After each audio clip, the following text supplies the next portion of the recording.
Shalom Bapak dan Ibu, saudara-saudara yang kekasih di dalam nama Tuhan kita Yesus Kristus.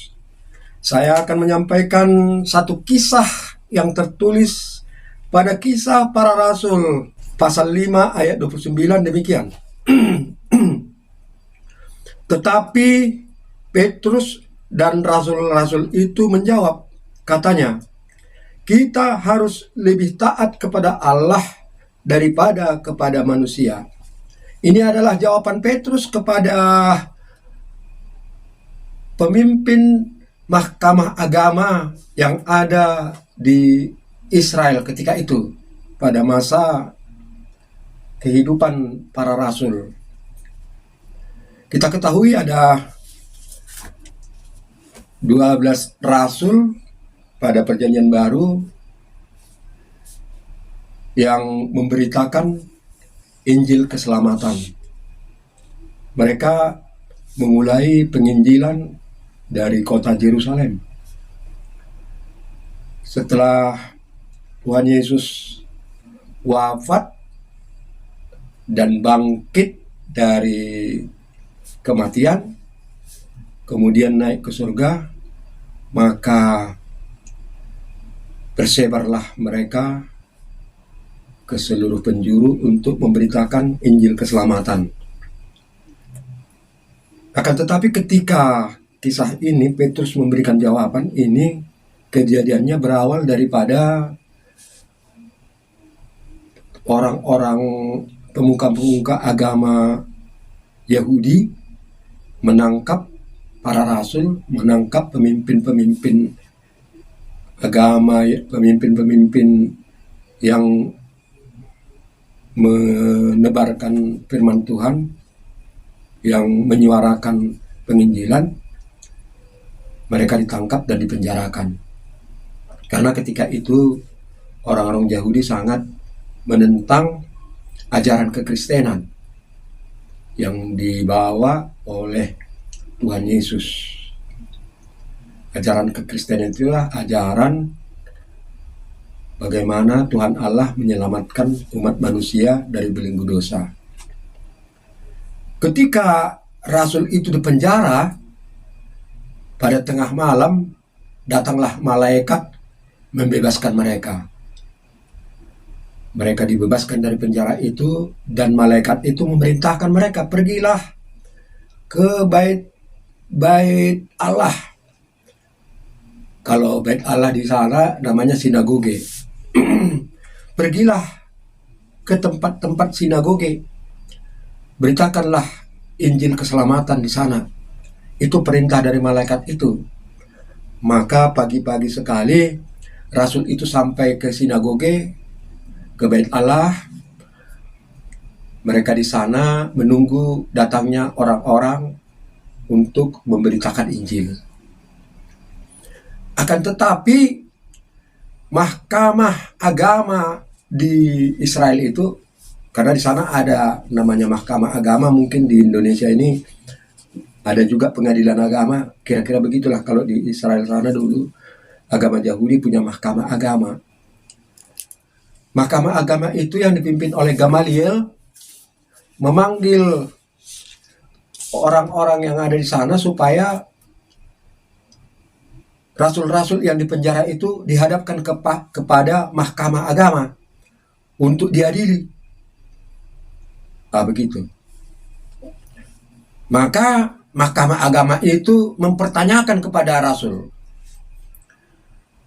kami telah melarang kamu untuk memberitakan Injil, akan tetapi kamu tetap membangkang, sehingga orang-orang yang ada di Yerusalem telah banyak yang mengikut kamu. Kamu telah membuat kekacauan di negeri ini, kata mahkamah agama itu kepada rasul-rasul. Lalu di antara rasul-rasul itu adalah Petrus. Petruslah yang membuat jawaban ini kepada mahkamah agama. Petrus berkata, kita harus lebih taat kepada Allah daripada kepada manusia. Maksudnya di sini walaupun kamu melarang kami untuk memberitakan Injil keselamatan itu, karena ini adalah perintah dari Allah agar kami memberitakannya, kami harus lebih taat kepada Allah. Begitulah jawaban dari Petrus. Dan akhir daripada kehidupan Petrus itu, bahwa dia menunjukkan ketaatannya. Walaupun dia sudah disiksa sedemikian rupa, bahkan dia mau disalib, dan memang akhirnya dia menerima. Petrus akhirnya mati, disalibkan dengan kepalanya ke bawah, kakinya ke atas. Itulah yang terjadi kepada Petrus. Dengan perkataannya itu, dia lebih taat kepada Allah daripada kepada manusia. Dia tidak gentar sedikit pun. Dia tetap berani mempertahankan imannya sampai dia disalibkan. Dia mempertahankan imannya. Begitulah Petrus dalam kehidupannya. Dia setia sampai mati. Bapak dan Ibu, saudara-saudari yang kekasih, bagaimana mungkin bisa Petrus mempertahankan imannya itu? Tentu tanda tanya bagi kita. Adakah kita mampu bertahan dalam iman kita seperti Petrus? Tunggu dulu, Bapak dan Ibu. Kita tidak mampu mempertahankan iman seperti Petrus kalau dari diri kita sendiri. Yang memampukan kita adalah Roh Kudus. Roh Kuduslah yang harus bekerja di dalam hati kita supaya kita dapat mempertahankan iman kita. Roh Kudus itu adalah Roh Allah. Roh Allah yang bekerja di dalam kita. Itulah kekuatan kita, yaitu mengandalkan kekuatan Allah, di mana Roh Allah bersemayam di dalam hati kita. Bapak dan Ibu, saudara-saudara sekalian, akhir daripada mahkamah agama itu, ketika pemimpin mahkamah agama itu adalah Gamaliel, memberikan arahan kepada sidang itu, berkata, saudara-saudaraku, janganlah kamu berbuat seperti yang kamu inginkan, karena orang-orang tua-tua orang Yahudi itu ingin membunuh Petrus dan rasul-rasulnya ketika itu. Gamaliel menghalanginya, jangan sampai mereka mengotori tangannya dengan darah rasul-rasul itu. Dia berkata, Gamaliel berkata, kalau memang ajaran mereka itu datangnya bersumber daripada Allah, maka ajaran itu akan tetap bertahan. Akan tetapi kalau ajarannya itu adalah ajaran sesat, tidaklah mungkin itu bertahan. Itu adalah kesimpulan daripada Gamaliel di dalam sidang mahkamah agama itu. Jadi Bapak dan Ibu, saudara-saudara sekalian, karena memang kekristenan, ajaran kekristenan atau Injil keselamatan dari Tuhan Yesus Kristus itu adalah datangnya murni dari Allah, tidak akan ada yang bisa menghentikannya. Tidak akan ada yang bisa menghentikan. Ajaran yang bersumber dari Allah itu akan berjalan terus. Akan terus bekerja. Hanya satu tugas kita sebagai orang yang percaya kepada Tuhan Yesus Kristus. Kita harus lebih taat kepada Allah daripada kepada manusia. Walaupun banyak manusia yang menentang, Walaupun beribu-ribu orang yang menentang ajaran kekristenan itu, kita mohon kekuatan dari Roh Kudus agar kita dapat terus berjalan di jalan Tuhan, memberitakan Injil keselamatan, supaya banyak orang yang menerima Tuhan Yesus Kristus, banyak orang yang diselamatkan. Karena begitu besar kasih Allah akan dunia ini, akan manusia ciptaannya ini, sehingga Dia mengaruniakan anaknya yang tunggal, Yesus Kristus, supaya mereka tidak binasa, melainkan beroleh hidup yang kekal. Tuhan mengaruniakan hidup yang kekal kepada manusia karena begitu besar kasih-Nya. Tuhan tidak menginginkan kematian orang fasik, melainkan Tuhan menginginkan pertobatan orang fasik itu, pertobatan orang-orang jahat itu, supaya kembali ke jalan yang benar, supaya kembali kepada ajaran yang turunkan oleh Tuhan melalui Yesus Kristus, supaya mereka selamat. Itu tujuan Allah, untuk menyelamatkan manusia itu jangan binasa. Akan tetapi, karena manusia yang ada di dunia ini sudah dipengaruhi oleh iblis, karena iblis telah dicampakkan oleh Allah dari sorga ke bumi ini, sehingga bumi ini menjadi ajang bagi iblis untuk menentang Allah. Maka iblis mengundang banyak orang untuk menjadi pengikutnya, menentang Allah. Kalau dari sorga iblis sudah dibuang, sudah dicampakkan ke bumi, menunggu waktunya untuk dimusnahkan,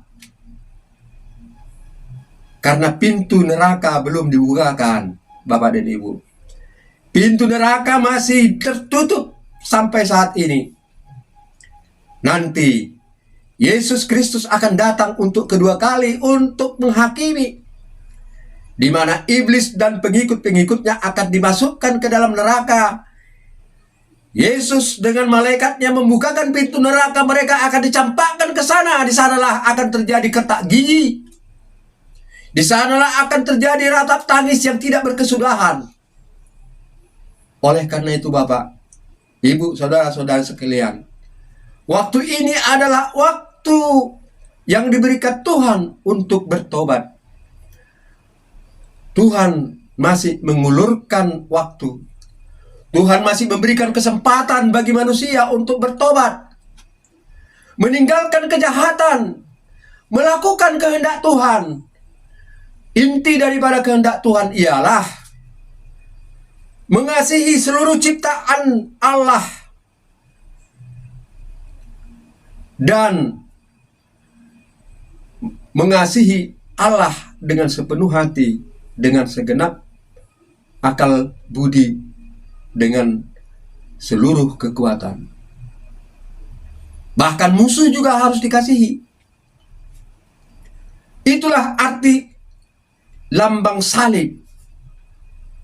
Salib itu secara vertikal mengasihi Tuhan Allah di tempat yang maha tinggi, yang kita berada di bumi ini, berpijak di bumi ini untuk mengasihi Allah dengan segenap hati, dengan segenap akal budi, dengan segenap perbuatan, dengan segenap kekuatan. Itu salib yang vertikal. Salib yang horizontal, artinya kita harus mengasihi seluruh ciptaan Allah. Seluruh ciptaan Allah itu harus kita kasihi. Dengan cara bagaimana? Dengan cara memelihara, melestarikan ciptaan Allah agar tetap utuh, agar tetap lestari. Itulah inti daripada penginjilan. Bapak dan Ibu, saudara-saudara sekalian, semoga yang mendengarkan renungan ini dapat berpikir, dapat memikirkan bagaimana dia harus bersikap. Apakah perbuatan mereka itu telah benar dengan cara melakukan kejahatan, membakar rumah ibadah, melarang orang beribadah kepada Allah, melakukan pembunuhan, melakukan percabulan, melakukan semua hal-hal yang bersifat kejahatan, supaya mereka berpikir untuk bertobat karena mereka masih mempunyai kesempatan. Barang siapa yang percaya kepada Tuhan Yesus Kristus sebagai juru selamat, mereka masih bisa diselamatkan dari dosanya itu. Kalau mereka mau menerima Yesus dengan sepenuh hati, maka Roh Kudus akan bekerja di dalam dirinya. Mungkin dari kekuatanmu sendiri tidak mampu untuk bertobat, tidak mampu untuk bertobat. Akan tetapi dengan berdoa dan memohon kekuatan daripada Yesus Kristus supaya menurunkan Roh Kudus kepadamu, kepada kita, itulah yang akan memampukan kita untuk bertobat dari segala bentuk kejahatan-kejahatan. Semoga apa yang saya sampaikan ini dapat dipahami. Roh Kudus kiranya bekerja di hati orang yang mendengarkan renungan ini. Kiranya Tuhan Yesus memberkati kita. Shalom.